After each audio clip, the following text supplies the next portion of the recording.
Salve, salve, terceirão! Como é que vocês estão, galera? Tudo bem?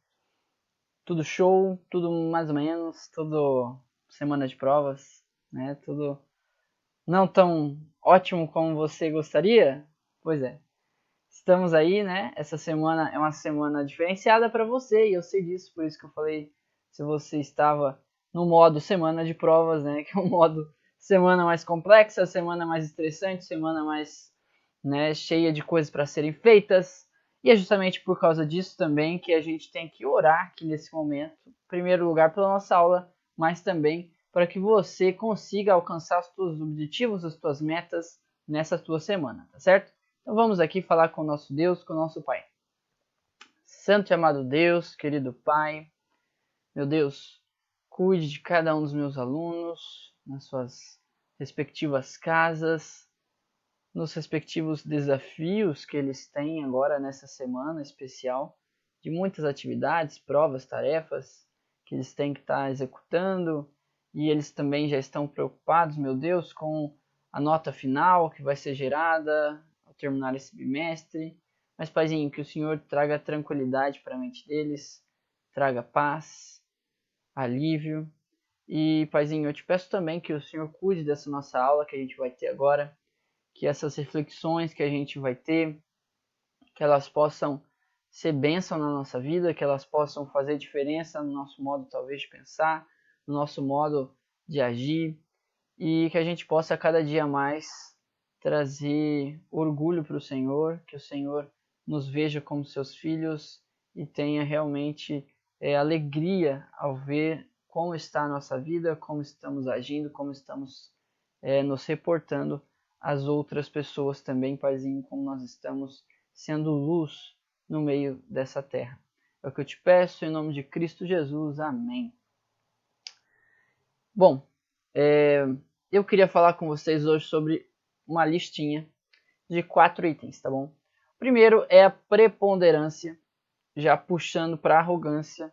Terceiro seria a humildade e o serviço, tá certo? E a gente vai fechar com Gálatas 6, verso 9, esse nosso raciocínio. Então, faça o seguinte, senta aí na sua poltrona, tá certo? Pega um caderninho se você quiser anotar algum texto da Bíblia e preste atenção. Bora lá então, galera.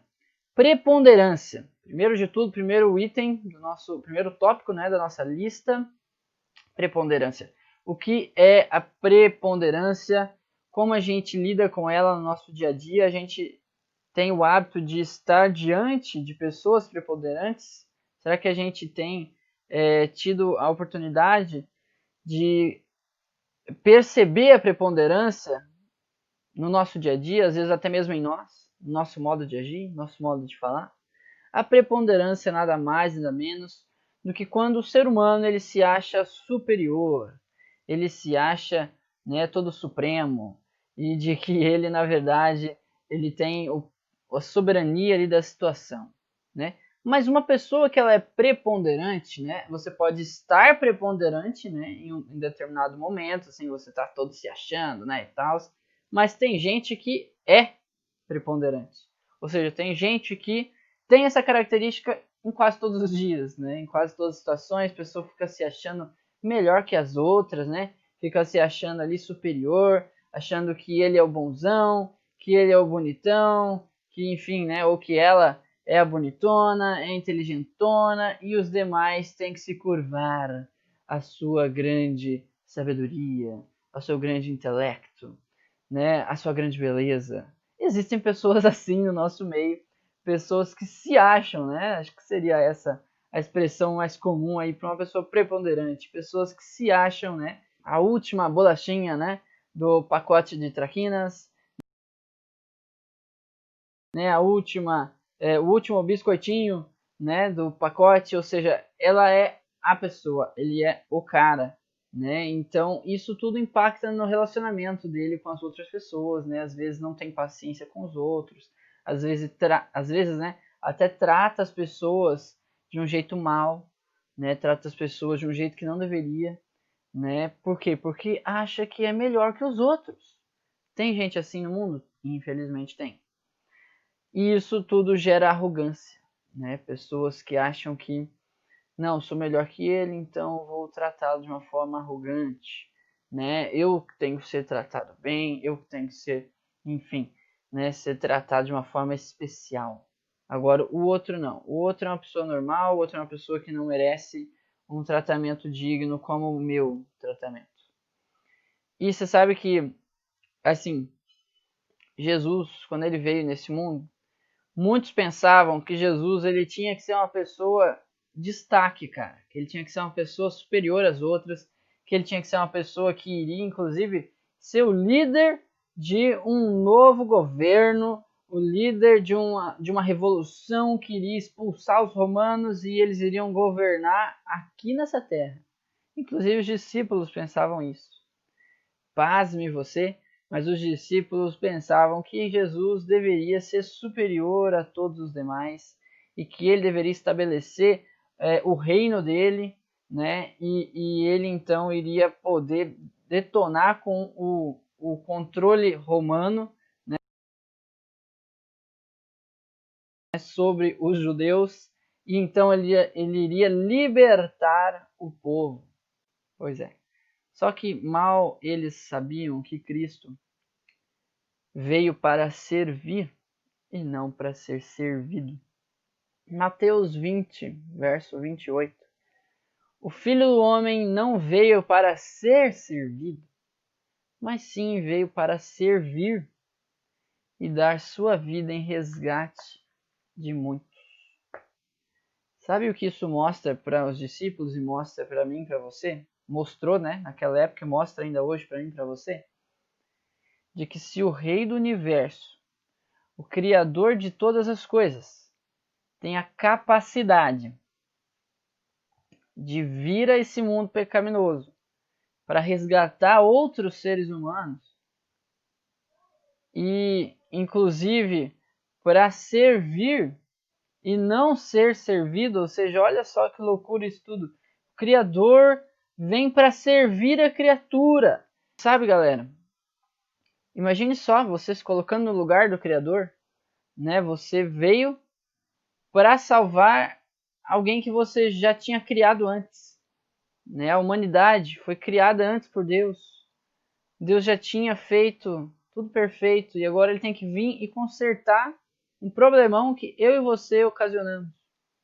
É muita humildade, não é não?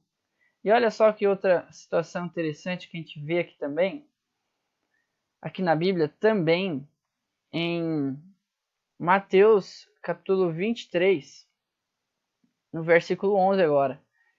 Jesus falando com eles, né, com os discípulos, ele fala assim: meus amigos, o maior é aquele que serve. Olha só a lógica do reino de Deus. O maior não é aquele que é arrogante, aquele que se acha superior às outras pessoas, aquele que se acha, né, que os outros têm que, enfim, né, fazer as coisas para ele. Pelo contrário, o maior é aquele que serve, é aquele que se dispõe, é aquele que abre mão, às vezes, de coisas para si, para doar o seu tempo para o outro, para cuidar do outro, para abençoar a vida do outro.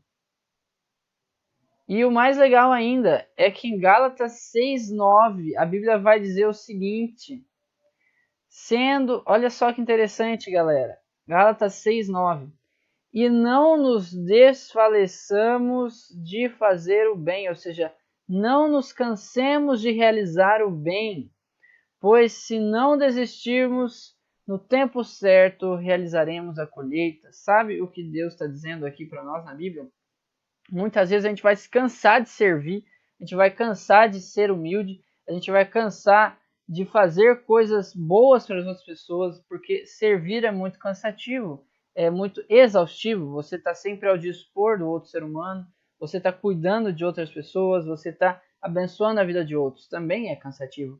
Mas Deus diz: olha, não se cansem de fazer o bem, por mais difícil que seja, continuamente fazer o bem. Não se cansem disso, porque no momento certo a gente vai ter a vitória. No momento certo a gente vai ter a recompensa. E eu vou te falar uma coisa, a recompensa não está aqui nessa terra. Não pense você que você vai começar a tratar as pessoas bem, com humildade, né, servir os outros, o seu próximo, né, fazer o bem sem olhar a quem, e você vai ser totalmente reconhecido por isso, porque não vai. Em muitos momentos as pessoas vão até duvidar da sinceridade, às vezes, dos teus atos. Muitas vezes as pessoas nem vão validar tanto aquilo que você tem feito aqui nessa vida, mas eu te falo uma coisa. Através desse texto de Gálatas 6:9, a gente percebe que o nosso galardão não está guardado para essa vida. Ou seja, se você dedicar sua vida em prol do próximo, em servir o próximo, em cuidar do próximo, abençoar o próximo, nem sempre você vai ver os frutos desse teu trabalho ainda nessa vida, mas Deus promete que chegando no céu a gente vai ter surpresas maravilhosas. A gente vai ver toda a influência que eu e você exercemos na vida do próximo e como a gente foi bênção na vida do outro, porque nós não nos cansamos de fazer o bem. Então fica a dica nesse dia de hoje. Não se canse de fazer o bem. O nosso galardão com Cristo no céu já está guardado. Que essa seja a sua esperança, que essa seja a sua motivação. Deus te abençoe, não fique arrogante, tá bom? Em algumas circunstâncias da vida, não se sinta preponderante, pelo contrário, entenda que a maior grandeza é a grandeza daqueles que se apequenam, daqueles que entendem que não precisam aparecer para serem grandes. Pelo contrário, eles podem estar nos bastidores, mas aos olhos de Deus, eles são grandiosos. Fiquem com Deus, Deus te abençoe. Até breve.